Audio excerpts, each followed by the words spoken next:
نحمده ونصلي ونسلم على رسوله الكريم أما بعد فأعوذ بالله من الشيطان الرجيم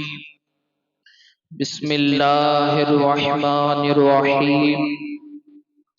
فاسألوا أهل الذكر إن كنتم لا تعلمون صدق الله مولانا العظيم وبلغنا رسوله النبي الأمين الكريم ونحن على ذلك لمن الشاهدين والشاكرين والحمد لله رب العالمين. حاضرین مسجد و سامعین محترم، السلام علیکم ورحمۃ اللہ وبرکاتہ. پڑھیے الصلاۃ والسلام علیک یا رسول اللہ، الصلاۃ والسلام علیک یا حبیب اللہ، الصلاۃ والسلام علیک یا نبی اللہ وعلى آلك وأصحابك يا نور الله صلی اللہ تعالی علیہ وسلم. رسول گرام وقار صلی اللہ تعالی علیہ وسلم کے پیارے دیوانوں، گزشتہ جمعہ کے اندر آپ حضرات نے مشہور جو غلط فہمیاں معاشرے کے اندر پھیلی ہوئی ہے ان کے بارے میں آپ نے سنا اور اس کی اصلاح بھی کرنے کی ہم نے کوشش کی تھی. امید ہے کہ آپ حضرات اپنے ذہن کے اندر ان ساری باتوں کو محفوظ کیے ہوں گے اور اس پر عمل کرنے کی بھی کوشش انشاءاللہ کرتے رہیں گے. اسی متعلق آج کچھ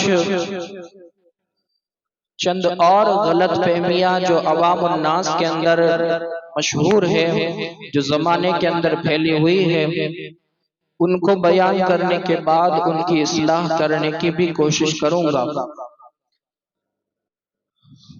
ایک اور غلط فہمی یہ معاشرے کے اندر پھیلی ہوئی ہے کہ لوگ یہ سمجھتے ہیں کہ جس طرح ہم نے جنازے کی نماز کے لیے وضو کیا اور جنازے کی نماز پڑھ لی اور نماز جنازہ کو ادا کر چکے، اب اس کے بعد لوگ سمجھتے ہیں کہ اس وضو سے، یعنی جو نماز جنازہ کا وضو تھا، اس سے نہ ہم اور کوئی فرض پڑھ سکتے ہیں، نہ واجب پڑھ سکتے ہیں، نہ سنت پڑھ سکتے ہیں، نہ اور کوئی نفل نماز پڑھ سکتے ہیں. کیا یہ بات صحیح ہے یا غلط ہے؟ تو اس کے متعلق آپ حضرات اپنے ذہن کے اندر یہ بات رکھیں کہ یہ انتہائی جاہلانہ بھی حرکت ہے اور یہ بالکل غلط ہے. اسلام میں اس کی کوئی اصل موجود نہیں. جس طرح آپ ایک وضو سے دوسری نماز بھی پڑھ سکتے ہیں، ظہر کے وضو سے آپ عصر کی نماز پڑھ سکتے ہیں، عصر کے وضو سے آپ مغرب کی نماز پڑھ سکتے ہیں، اسی طریقے سے آپ جس طرح نماز جنازہ کے لیے وضو کیا ہے، اگر وہ نہیں ٹوٹا تو آپ اس سے دوسری ساری نمازیں بھی پڑھ سکتے ہیں، چاہے وہ فرض ہو، واجب ہو، سنت ہو یا نفل نماز ہو یا قرآن مجید کی تلاوت کرنا ہو، اب ساری چیزیں اس وضو سے کر سکتے ہیں. یہ غلط بات جو عوام الناس کے اندر پھیلی ہوئی ہے، اس کی اصلاح کرنے کی کوشش کریں. دوسری بات یہ ہے کہ لوگ یہ سمجھتے ہیں کہ کسی نے میت کو غسل دیا، اب وہ شخص اگر مرد ہے یا عورت، وہ جب میت کو غسل دے کر گھر پر واپس پلٹتا ہے، گھر پر آنے کے بعد وہ پھر سے اپنا غسل کرتا ہے. پتہ نہیں لوگ کیا سمجھتے ہیں اس کے بارے میں کہ میت کو غسل دینے کے بعد ہمیں غسل کرنا جو ہے وہ فرض ہے یا واجب ہے یا مستحب ہے، کیا سمجھتے ہیں معلوم نہیں. حقیقت یہ ہے کہ میت کو غسل دینے کے بعد ہمیں خود غسل کرنا یہ کوئی فرض واجب نہیں بلکہ بہتر اور مستحب طریقہ ہے. اگر آپ غسل کرتے ہیں تو اس سے آپ ثواب کے حقدار ہیں، بہتر ہے، مستحب ہے. فرض یا واجب نہیں ہے کہ آپ کو یہ کرنا ہی پڑے گا، آپ کو گھر پر آنے کے بعد پھر سے غسل کرنا ہی پڑے گا، ایسی کوئی اسلام کے اندر اصل نہیں ہے۔ یہ بات بالکل غلط اور جاہلانہ ہے۔ اسی طریقے سے لوگ سمجھتے ہیں کہ اگر کسی کا سطر کھل جائے، گھٹنا کھل جائے یا ران کھل جائے تو اس سے لوگ سمجھتے ہیں کہ ہمارا وضو ٹوٹ گیا، حالانکہ ایسی بات بھی اسلام کے اندر نہیں ہے۔ ہاں یہ بات ہے کہ بلا وجہ ہمارا گھٹنا یا سطر یا ران کسی کے سامنے ہمیں کھولنا نہیں چاہیے، بلا وجہ کھولنا یہ حرام ہے، اور اگر کوئی وجہ ہو تو اس پر کوئی ممانعت نہیں ہے، لیکن اس سے بچنا انتہائی ضروری ہے۔ ایک اور بات، لوگ سمجھتے ہیں کہ اگر پانی کا گلاس بھرا ہوا ہے یا پانی کا لوٹا بھرا ہوا ہے، اگر کوئی اسے 5 انگلیوں سے اوپر سے پکڑ لے تو لوگ سمجھتے ہیں کہ یہ پانی مکروہ ہو گیا یا پینے کے لائق نہیں بچا۔ ایسی باتیں لوگوں کے اندر مشہور ہیں، یہ بالکل غلط بات ہے۔ اس سے نہ کوئی پانی کے اندر خرابی پیدا ہوتی ہے، نہ وہ پانی آپ سمجھتے ہیں کہ مکروہ ہوتا ہے تو یہ پانی بھی نہ مکروہ ہوتا ہے، نہ اس پانی کے اندر کوئی خرابی پیدا ہوتی ہے۔ جس طرح آپ گلاس کو اس طریقے سے 5 انگلیوں سے نیچے سے پکڑتے ہیں، اگر اسی طریقے سے اگر اوپر سے بھی پکڑ لیا جائے تو کوئی قباحت لازم نہیں آتی، اس سے پانی پر کوئی اثر نہیں پڑتا۔ وہ پانی جس طرح پہلے پینے کے لائق تھا، ابھی بھی وہ پانی پینے کے لائق ہے۔ یہ بات اپنے ذہن سے نکال دے کہ یہ پانی مکروہ ہے۔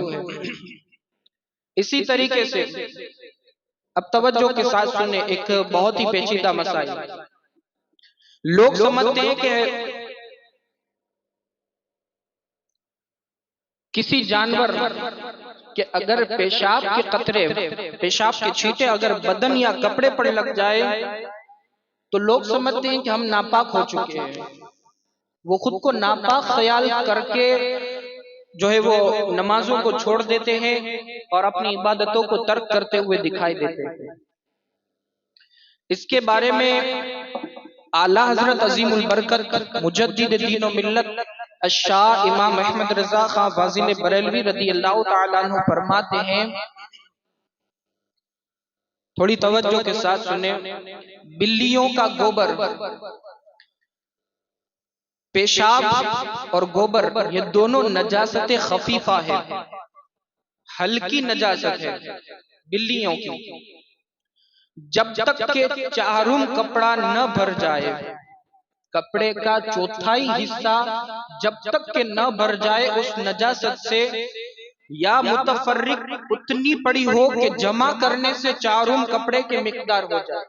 الگ الگ مقامات پر اگر لگی ہوئی ہے، کسی کے یہاں لگی ہے، کسی کے یہاں لگی ہے، کسی کے یہاں لگی ہے، اور اگر ان ساری نجاست کو ملا دیا جائے اور اگر چوتھائی کپڑے کے برابر ہو جائے تو وہ نجاست کے حکم کے اندر ہوگا۔ اگر ایسا نہیں ہے تو پھر نماز جائز ہوگی۔ بالفرض اگر مان لیجئے کہ اگر چوتھائی حصے سے بھی زیادہ ہے، اگر اندیشہ ہے کہ اس سے بھی زیادہ دھبے لگے ہوئے ہیں تو پھر اس کو دھو لیا جائے، اور اگر دھونے سے بھی عاجز ہے یعنی وہ دھو نہیں سکتا، حرج شدید ہے، وہ دھونے پر قادر نہیں ہے، اس کے پاس یا پانی نہیں ہے یا کوئی اور وجہ ہے جس کی وجہ سے وہ دھونے پر قادر نہیں ہے، تو پھر ایسی ہی حالت میں وہ نماز پڑھ لے۔ اس سے پتا چلا کہ نماز کو کسی بھی حالت میں چھوڑنا جائز نہیں ہے۔ حدیث مبارکہ کے اندر ہے، آقا کریم ارشاد فرماتے ہیں، ما اکل لحمہ فلا باس ببولہ، یعنی جس کا گوشت کھایا جاتا ہے، جو حلال جانور ہے، اس کے پیشاب میں زیادہ حرج نہیں ہے، یعنی اس کا پیشاب زیادہ سخت ناپاک نہیں ہے، جس کے مطابق کہ جس کا کھانا ہمارے لیے جائز نہیں ہے، حرام ہے، جس کا گوشت ہم حلال سمجھ کر کھا رہے ہیں اس کا پیشاب اتنا زیادہ ناپاک نہیں ہے جتنا حرام جانور کا پیشاب ناپاک ہے۔ خلاصہ یہ ہے کہ حلال جانور مثلا گائے، بھینس، بیل، بکری کا پیشاب یہ نجاست خفیفہ ہے، ہلکی نجاست ہے۔ کپڑے یا بدن کے کسی عضو کا جب تک چوتھائی حصہ اس میں ملوث نہ ہو جائے تو نماز پڑھی جا سکتی ہے، جب تک کہ چوتھائی حصہ نہ ہو جائے۔ چوتھائی حصے سے اگر کم ہے تو آپ نماز پڑھ سکتے ہیں، اس میں کوئی قباحت نہیں ہے، اور اگر چوتھائی حصہ ہو جائے، پہلے یہ سن لے، معمولی چیزیں جو عام طور پر اگر کوئی کسان ہے، کھیت میں کام کر رہا ہے، تو عام طور پر اگر کسانوں کے کپڑوں یا بدن پر آ جاتی ہے جن سے نجاست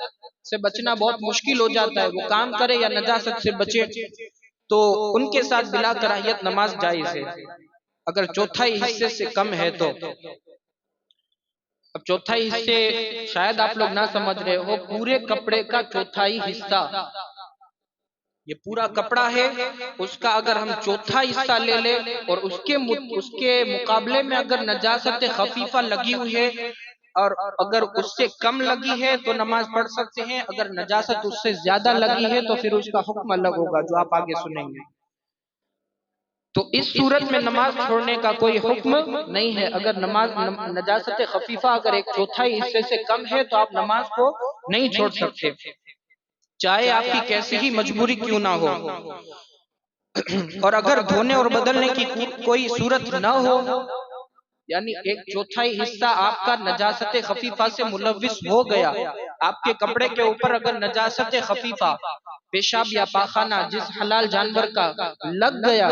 اور اگر وہ چوتھائی حصے کے برابر ہے یا اس سے زیادہ ہے، اب آپ کے پاس نہ وقت ہے نہ آپ اس پر قادر ہے کہ آپ جا کر اس کے دھوئے یا آپ کپڑا بدل کر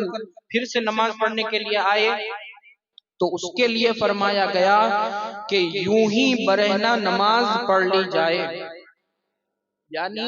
کپڑے اتار کر نماز پڑھ لی جائے، اس حالت میں بھی آپ کو نماز معاف نہیں ہے۔ یہ جاہلانہ جو لوگوں کے اندر بات پھیلی ہوئی ہوتی ہے، جو بات اکثر لوگ بات بات پر کہہ دیتے ہیں کہ ہم ناپاک ہیں یا ہمارے اوپر پیشاب کے قطرے پڑ گئے ہیں یا فلاں نجاست ہے یا فلاں ہم ناپاک ہیں، نہ جانے کون کون سے بہانے وہ نماز سے بھاگنے کے لیے دے رہے ہوتے ہیں، انہی کے بارے میں یہ بات ہے۔ اب ایسی حالت میں بھی آپ نماز کو نہیں چھوڑ سکتے۔ اب پرندوں کی جو پاخانہ یا پیشاب ہے اس کے بارے میں آخری مسئلہ، جو پرندے اونچے اڑ نہیں پاتے آسمانوں کے اندر، جو نہیں اڑ پاتے، جو زمینی پر اڑتے ہیں، مثال کے طور پر مرغی یا بطخ، ان کی بیٹ یعنی ان کا پاخانہ انسان کے پاخانے اور پیشاب کی طرح نجاست غلیظہ ہے، وہ ہلکی نجاست نہیں ہے، وہ بھاری نجاست ہے۔ اور جو پرندے اوپر اڑتے ہیں ان میں جو حلال ہے، جیسے کبوتر یا مرغابی یا مینا اور دیگر جتنے بھی پرندے ہیں، وہ سب کا پاخانہ یا پیشاب جو ہے وہ نجاست خفیفہ ہے، انسان کے نجاست کے برابر نہیں ہے۔ لیکن جو پرندے آسمان کے اندر اڑتے ہیں اور جو کھانے کے لائق نہیں ہے، یعنی ہم پر حرام ہے، جیسے کوا، چیل، شکرا، باز، یہ سارے جو پرندے ہیں، ان کی بیٹ یعنی ان کا پاخانہ وہ نجاست خفیفہ ہی ہے، اس کا وہی حکم ہے جو چوتھائی حصے کا میں نے بیان فرمایا۔ اگر وہ کپڑے پر لگ جائے، کوے کی نجاست اگر آپ کے کپڑے پر لگی، اگر چوتھائی حصے کے برابر ہے اس کو دھو کے پاک کر کے پڑھے، چوتھائی حصے کے اگر برابر نہیں ہے، اس سے کم ہے، تو آپ ایسے ہی نماز پڑھ لیں، آپ کی نماز قابل قبول ہے۔ ایک آخری مسئلہ سن لیں، لوگ عورتوں کی جو ماہواری کے جو ایام ہوتے ہیں ان کے اندر وہ لوگ عورتوں کو نہ جانے منحوس تصور کرتے ہیں، چاہے وہ عورت حیض و نفاس کی حالت میں ہو، اسے لوگ منحوس تصور کرتے ہیں، عورتوں کے ساتھ کھانے پینے، ان کے چھونے، ان کا جھوٹا کھانے، ان ساری چیزوں کو وہ حرج سمجھتے ہیں۔ بالخصوص ہندوستان کے اندر یہ بات عام طور پر پھیلی ہوئی ہے، ان کو لوگ الگ کر دیتے ہیں، ان کے کھانے پینے کے برتنوں کو لوگ الگ کر دیتے ہیں، ان کے ساتھ سونے کو لوگ جو ہے وہ منحوس تصور کرتے ہیں، سونا ناجائز سمجھتے ہیں۔ یہ بالکل جاہلانہ حرکت اور عوام الناس کے کم علمی کی بنیاد پر یہ بات پھیلی ہوئی ہے، حالانکہ اسلام کے اندر ایسی کوئی بات نہیں ہے۔ حدیث مبارکہ میں ہے، حضرت عائشہ رضی اللہ تعالی عنہ جو حالت ایام میں تھی، ماہواری کے ایام میں، اس وقت آقا کریم صلی اللہ تعالی علیہ وسلم کے پاس بیٹھی ہوئی تھی۔ حضرت عائشہ ام المؤمنین صدیقہ رضی اللہ تعالی عنہ نے اپنا پانی کا گلاس پینے کے بعد آقا کریم صلی اللہ علیہ وسلم کی بارگاہ میں پیش کیا۔ آقا کریم صلی اللہ تعالی علیہ وسلم نے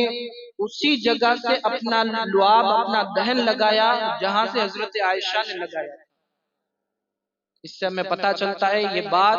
بالکل غلط پھیلی ہوئی ہے، اسے ہمیں سدھارنے کی کوشش کرنی چاہیے۔ ایک بات اور کہ لوگوں کے اندر یہ بات بھی پھیلی ہوئی ہے، اگر عورت کو بچہ آ جائے، اس کے بستر پر اگر کوئی بیٹھ جائے یا اس کی ڈیلیوری کے وقت اگر کوئی وہاں پر جائے، چاہے اسپتال ہو یا اس کے گھر پر ہو یا اس سے ملاقات کرنے کے لیے جائے، اور جیسے واپس پلٹتے ہیں پھر لوگ آنے کے بعد پوچھتے اب ہم نماز پڑھ سکتے ہیں یا نہیں، ہم پاک ہیں یا نہیں۔ یہ کیا بات ہوئی؟ بچہ آپ کو آیا ہے یا اس عورت کو آیا ہے؟ یہ انتہائی جاہلانہ حرکتیں ہیں جو ہمارے معاشرے کے اندر پھیلی ہوئی ہیں، بالخصوص عورتوں کے اندر۔ نہ جانے عورتیں اس حاملہ عورت سے ملنے کے پاس جب جاتی ہیں، واپس پلٹتی ہیں، گھر پر آنے کے بعد غسل کرنا فرض تصور کرتی ہیں۔ اب ہمیں نہانا ہی پڑے گا، ہمیں غسل کرنا ہی پڑے گا، کیوں؟ ہم ناپاک ہو چکی ہیں۔ حالانکہ ایسی کوئی اسلام کے اندر اصل بات نہیں ہے۔ آپ جیسے پہلے پاک تھے،